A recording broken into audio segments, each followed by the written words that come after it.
So, hello guys. Ito na nga. Umaga nga dito. Ay, magagabi pala. Hello guys, pupunta tayo doon sa dike. Tingnan nyo.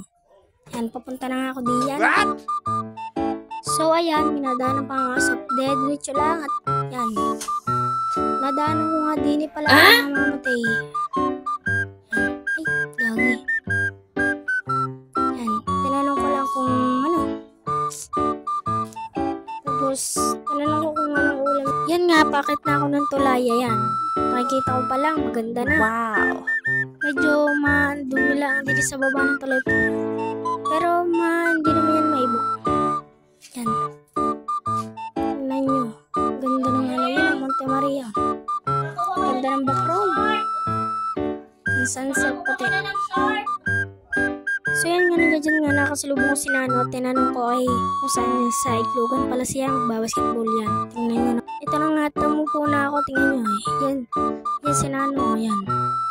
Pupunta na siya. Tingnan nyo naman ako po ako. Suwabe. Yan o.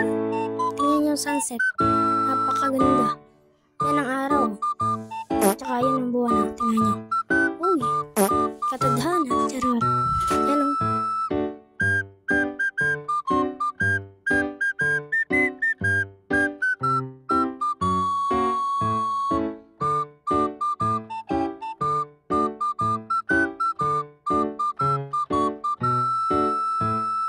Tingnan nyo naman yung mga batong yan, oh. Puro talaba. Yan, oh.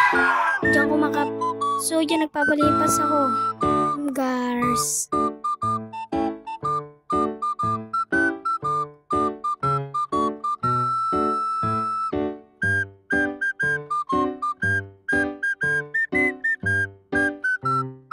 Yan nga, mga tita Mayra at ate Do. Tinatawag ang kanyang mga anak. Ang tita Mayra si Matthew, oh. Yan. Kasalubong ko sa tulay. Yes, si ano yun?